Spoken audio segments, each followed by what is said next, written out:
Director Ram Gopal వర్మకు big shock తగిలింది. ముంబైలోని అందరి మ్యాజిస్ట్రేట్ కోర్టు చెక్ బౌన్స్ కేసులో వర్మను దోషిగా తేలుస్తూ జైలు శిక్ష విధించింది. ఇప్పటికే ఏపీలో కేసులు, అరెస్టుల ఎపిసోడ్స్ తో ఫుల్ డిస్టర్బెన్స్ అయిన ఆర్జీవీ హైకోర్టు నుంచి ముందస్తు బెయిల్ తెచ్చుకుని కాస్త రిలాక్స్ గా ఉన్నారు. ఈ సమయంలో ముంబై కోర్టు 3 నెలల జైలు శిక్ష విధిస్తూ షాక్ ఇచ్చింది. సుమారు గత 7 ఏళ్లుగా విచారణ జరుగుతున్న ఈ వ్యవహారంపై అంధేరి మ్యాజిస్ట్రేట్ కోర్టు ఈ నిర్ణయం తీసుకుంది. ఈ తీర్పు వినిపించే సమయంలో కూడా ఆర్జీవీ కోర్టుకు హాజరు కాలేదని తెలుస్తుంది.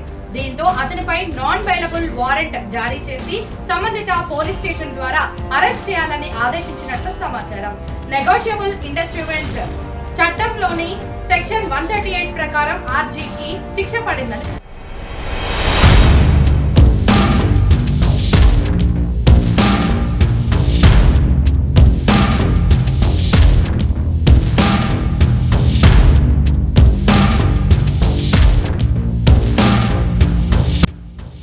2018లో రామ్ గోపాల్ వర్మపై ఈ చెక్ బౌన్స్ కేసు నమోదయ్యింది. అప్పట్లో మహేష్ చంద్ర మిశ్రా అనే వ్యక్తి శ్రీ అనే కంపెనీ పేరుతో రామ్ గోపాల్ వర్మపై పోలీసులకు ఫిర్యాదు చేశాడు. గత 7 ఏళ్లుగా ఈ కేసు విచారణ జరుగుతూనే ఉంది. ఈ క్రమంలో కోర్టుకు పలుమార్లు హాజరు కావాలని నోటీసులు ఇచ్చినప్పటికీ వర్మ ఒక్కసారి కూడా కోర్టుకు వెళ్లలేదు.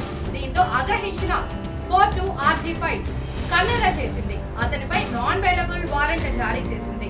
వచ్చే 3 నెలల్లో ఫిర్యాదుదారుడికి 3.72 లక్షల పరిహారం చెల్లించాలని ఆదేశించింది. ఒకవేళ పరిహారం చెల్లించడంలో విఫలమైతే 3 నెలల పాటు సాధారణ జైలు శిక్ష అనుభవించాల్సి ఉంటుందని తీర్పు ఇచ్చింది. ఈ సందర్భంగా స్పందించి మ్యాజిస్ట్రేట్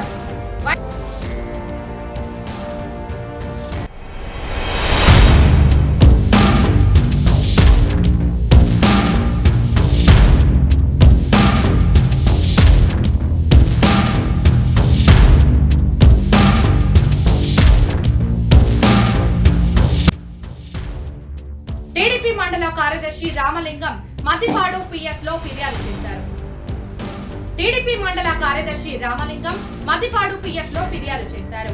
దీంతో ఆయనపై 7 సెక్షన్లతో పోలీసులు కేసు నమోదు చేశారు. కాగా తనపై నమోదైన కేసు కొట్టేయాలని వర్మ హైకోర్టును ఆశ్రయించారు.